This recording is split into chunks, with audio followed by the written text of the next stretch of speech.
السلام عليكم. في هذا الفيديو غادي نتكلم على واحد الخطأ وقعت فيه المقاومة الفلسطينية مؤخرا في هاد العملية البطولية اللي دارتها مؤخرا ديال الطواف الأقصى. هذا الخطأ جد فادح، يعني غادي نعرض عليكم لأنني سجلت واحد النقاط باش يجي الموضوع متسلسل. شاهدنا في الفيديوهات اللي تنشرات سواء في اليوم الاول اليوم الثاني مازال الى غايه يعني اليوم وغدا وبعد غدا غادي نشوفوا هاد الفيديوهات هذه ديال كيفاش الفلسطينيين اعتقلوا الجنود الاسرائيليين المجندات. شفنا بعضهم انه خرجوا من الدبابه وهو ميت تيضرب فيه، يعني ولو هو ميت وتيلعب بالجثث ديالو. هاد القضيه هذه بالذات ديال الموتى غادي نتكلم على كل نقطه بحده وباختصار. هاد القضيه ديال ضرب الموتى الجثث هي قضيه دات واحد الضجه كبيره في العالم الغربي، في اوروبا خاصه في اوروبا. شبهوها على ان حماس مثل داعش، لان كنا تنشوفوا هذاك الشيء دواعش تيديروه. فهنا تحرك اللوبي الصهيوني يعني في اوروبا وبدا تيعطي هاد الفيديوهات هذه تينشر فيها، يعني في مواقع التواصل الاجتماعي في وسائل الاعلام الغربيه تيكثروا منها باش يحاولوا انهم يوصلوا واحد الفكره بان المواطنين الاوروبيين على اساس ان حماس مثل داعش هي تضرب الموتى. هذه نقطه. النقطه الثانيه وهي الفيديوهات اللي بينوا بانهم تعتقلوا المقاومه تعتقل مجندات اسرائيليات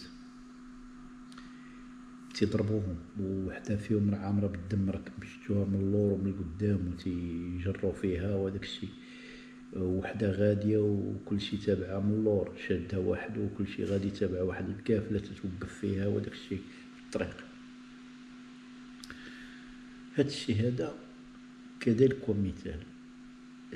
اول حاجه كانت دارتو انهم حيدوا لهم اللباس ديالهم العسكري للمجندات، وهذا يعني بصراحه هاد الفيديوهات هذه اساءت كثير للمقاومه. هذا ثاني فيديو، يعني النوع الثاني من الفيديوهات. نجيو للنوع الثالث. النوع الثالث المقاومة الفلسطينية بينت بأنها تتأثر جنود إسرائيليين، حيدت لهم اللباس، بقاو الشرطة كتفتهم وبداو تيضربوا فيهم هما تيصوروا. هذه نقطة جد سيئة وتتلعب ضد المقاومة. النقطة الرابعة وهي الكبيرة، يعني صراحة أنا شخصيا يعني فمي تحبس، مبقاش عندي واحد الرد منين شفت هاد الفيديوهات هادي ديال اعتقال مسنة إسرائيلية. يعني صراحة شنو غادي نقول لكم بسرعة. يعني غنعاود لكم الأمر كيفاش وقع. أنا هذاك الفيديو أنا شخصيا ما شفتوش، ما عرفتش كيفاش درت ما شفتوش، رغم أنه كان موجود على القنوات التواصل الاجتماعي وبالذات تقريبا حتى القناة ديال الجزيرة والعربي وسكاي وبزاف ديال القنوات، ولكن أنا ما شفتوش. شفتو تفاجأت به كنت قبل لا نمشي للخدمة الصباح كنت في القهوة وتنتلاقى مع أصدقائي وزملائي الإيطاليين في القهوة، من بعد عاد تنمشيو. يعني بداو يبينوا لي، قالوا لي شوف مع علم انهم كانوا فرحانين والله العظيم اللي كانوا فرحانين بالنسبة للعملية ديال فلسطين، الفلسطينيين ناضوا وقال لك راه وقت هذه. ف يعني جبدوا لي هذيك الطاب بحال هكايا، ففكرت انا واحد 30 ثانية، قلت لهم هذا راه ماشي من حماس، ماشي من المقاومة، هو مدني. المقاومة تلبس بحال هكا، راه تيكونوا ما تيبينوش وجههم، تيكونوا منتمين حفاظ على الامن ديالهم. قلت لهم هذا راه ماشي مقاومة، ماشي. فقالوا لي يعني واش هادي دابا غادي يديوها، شنو غادي يديروا ليها؟ وبداو شي شويه تيضحكوا، قال لك واش هادو بحال السبايا ديال داعش، بداو يكريتيكو واحد شويه. قلت له لا، قلت له حنا الدين ديالنا محرم علينا هادشي، وهذا راه ماشي من المقاومه، راه شي واحد بحال هكا راه بغا يوصلها ولا ما عرف شنو. منين كملت كلامي هذا، من بعد ما تقريبا ما كاملش غير ساعه، تيجيني فيديو ديال هاد المسن هادي مع واحد من المقاومه، حاط الكلاشنيكوف قدامها ومخليها تدير بحال هكايا. يعني صراحه انا تصدمت. علاش؟ يعني اول حاجه ان الرسول صلى الله عليه وسلم والله سبحانه وتعالى وصانا باش ما نديروش كاع هاد 3 ديال الفيديوهات، هاد 4 الفيديوهات هادي اللي عرضت عليكم انايا، ماشي 4 الفيديوهات، 4 طرق اللي ذكرتها دابا. اولا ما نتعداوش على الجثث، والرسول صلى الله عليه وسلم وقف احتراما اثناء مرور جثه ديال يهودي، وهذا الشيء، هذا الحديث هذا راه معروف. ومات بالله سبحانه وتعالى، وحنا ممنوع علينا هذا الشيء، محرم مطلقا عندنا. يعني قبل الغرب اللي يجي دابا يبدا يعلم فينا الاخلاق والقوانين ديال الحياه، حنا هذا الشيء تولد معنا في الدين، ماشي حتى في الدين، حتى قبل ديننا، لاننا كنا حضاريين على الاوروبيين، على العالم الغربي. يعني ما كانش توصل بينا لهذا الشيء هذا، الطرق باش نتعاملوا بهذا. الثانيه ان الله سبحانه وتعالى والرسول صلى الله عليه وسلم حرم علينا اننا باش نشدوا البنات نساء ونعريوهم يعني نجرحوهم ونضربوهم، هما اسرى. صافي شديتي الاسير، شدو، ربط ليه يديه، قيدو بالقوانين المعترف بها، بالتعاليم الدينيه ديالنا، قيدو وديه بحال هكاك، صافي بلا تصوير بلا والو، دير واحد التصويره طق، ها هو فلان راه عندنا، صافي. علاش تضرب فيهم؟ الثالثه الاسير، الرجال الاسرائيليين، الله سبحانه وتعالى والرسول صلى الله عليه وسلم والقوانين الدوليه محرمه انك باش تضرب الاسير تبقى تضرب فيه وداك الشيء. باغي تضربو، باغي تبحث معاه، اوكي، حيد الكاميرا، ديه اعتقلو، صوروا بانك اعتقلتيه بطريقه مقاده، ومن بعد منين طفي كاميرا سير ضربو وعذبو كما داروا الامريكان العراقيين ولا المقاومين العرب والمجاهدين العرب وداك الشيء، كانوا تيعذبوهم كما دارت فرنسا في الجزائريين في المغرب، في كل شيء كما داروا الانجليز، كما تيديروا الاسرائيليين الفلسطينيين، ما عارفين شنو تيديروا لهم، ولكن ماشي قدام الكاميرا، ماشي قدام الكاميرا. راه هذا الشيء راه جبد عليكم المصائب. النقطة الرابعة، العجوز. والعجوز الله سبحانه وتعالى صاحبي راه موصينا للأطفال والشيوخ المسنين. كيفاش نتوما جاتكم على البال تجيبوا واحد عجوز مسكينة مريضة ما عارفاش فين غادية، فين هذاك الشيء؟ يعني ما لقيتو ما تشدوا كاع داك الكمشة ديال الإسرائيليين قدامكم، غير اجيو حفل. كان واحد العمل بطولي، ولكن لو كنتو خديتو في الاعتبار هاد الأخطاء هذه الفادحة، علاش غادي نسمي لكم أخطاء فادحة؟ أنا غادي نجي لكم دابا. نايضة واحد الحملة، نايضة حملة كبيرة في الإعلام الغربي على الهمجية ديال حماس، أن حماس وداعش، وهذه داعش عندنا في إسرائيل، مابقاوش يقولوا حماس ولاو تيقولوا داعش، مابقاوش يقولوا حتى إرهابيين، ولاو مسميين داعش. هي عندنا ودابا عطيتو واحد المبرر لإسرائيل، يعني باش دير كل ما في طاقتها باش تقتل الشعب الفلسطيني. انا عارف المقاومه ماشي ديال داكشي، لان المقاومه انا تلاقيت مع شبان منها فاش كنت في غزه، فاش دخلت لغزه ودار معايا الحديث بحال هكايا بيني وبينهم، ولكن باينين انهم مقاومه يعني محنكين، يعني ماشي يدخلوا البارح ولا اول البارح انضموا للمقاومه، يعني دايزين عندهم خبره وكانوا في السن ديالي. فكنت نتكلم معاهم كانوا تيتكلموا برزانه، يعني ماشي هذه الافعال الصبيانيه، شد الخيل، سرق الخيل وسرق الماشيه وسرق المرحاض من المستوطنات ودخلوه، يعني عاقلين وما تيخطيوش واحد الخطوه حتى تيستشروا القاده ديالهم. هذا اللي فهمته انا خصوصا انني كنت حتى في الجنوب اللبناني في سنوات الثمانينات، اواخر الثمانينات واول التسعينيات، وكانت عندي علاقه، وكنت بنيت في ليبيا وكانت عندي علاقه مع الفصائل الفلسطينيه، احمد جبريل، نايف عواتمه، جورج حابس، بزاف ديال الفصائل الفلسطينيه كانت عندي، عارف انا الديناميكيه ديالهم، اي فاصل كيفاش تيتمشى، وكلهم كانت عندهم المبدا ديال الشرف والمبدا ديال عدم التسرع. الفصائل الفلسطينيه عندها مبدا ديال عدم التسرع، لان ما تتلعبش بالنار، لان قدامها اسرائيل. هانتوما شفتوا العمليه البطوليه كي دايره دارت، جا هاد الشيء هذا، هاد السلوكيات هادي وسختها، وانا متاكد انهم ماشي من المقاومه، ولكن تحسبوا هاد الاعمال هادي تحسبوا على المقاومه. دابا اسرائيل غادي تدك غزه كما قلت في الفيديو الاخير ديالي هذا، راها داخله باش تدمر غزه خلال اسبوع غتبدا. هي دابا تتوجد، قلت لكم حزب الله ما غادي يتدخلش، هي امريكا راه جات، قلت لكم راه غادي يجي الناتو، ماشي غير امريكا، راه غادي تجي الناتو.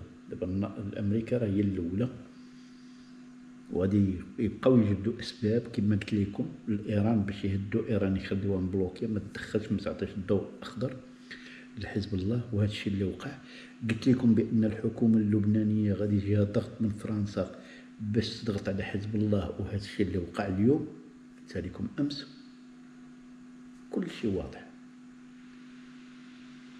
والمقاومه عارفه هذا الشيء هذا، عارفه راسها فين تخطي، ولكن ما دارتش واحد الرقابه على هاد الفيديوهات، على هاد الخروقات.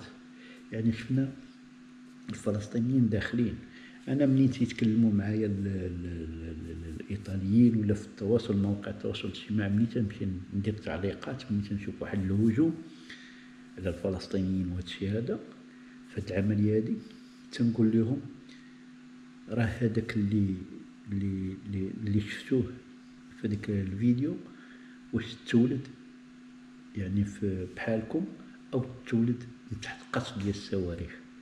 اي بيت اسرائيلي، اي بيت فلسطيني راه فاقد 2 3 4 ديال الشهداء ديالو قتلهم اسرائيل.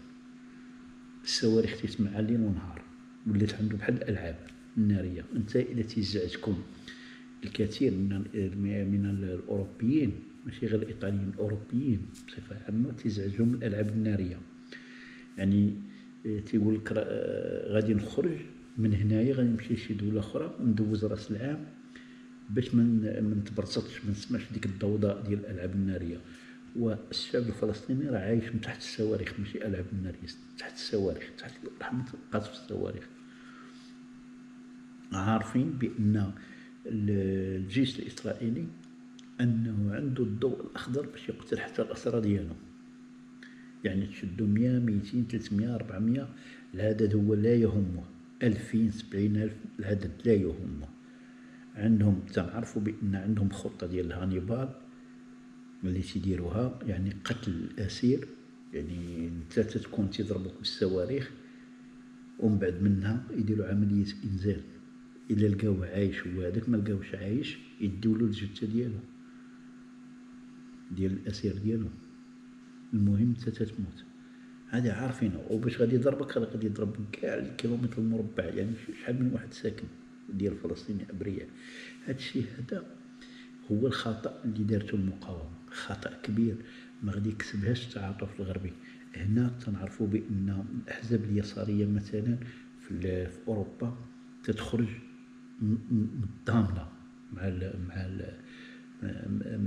مع الفلسطينيين، وتتشوفوا حتى في فلسطين انهم تيجيو يزوروكم، داروا لكم بزاف ديال الخطوات وهداك الشيء.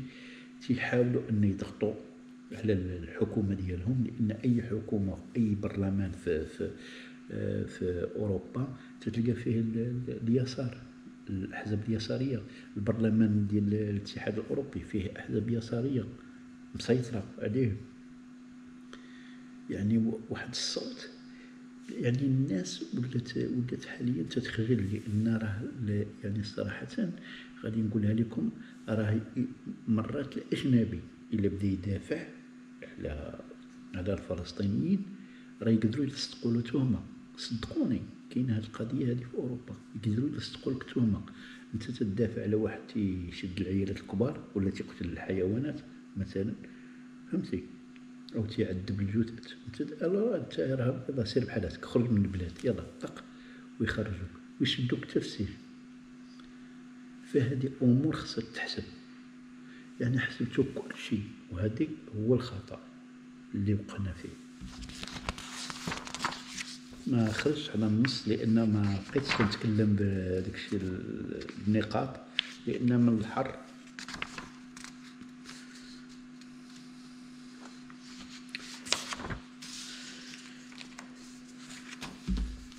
عموما.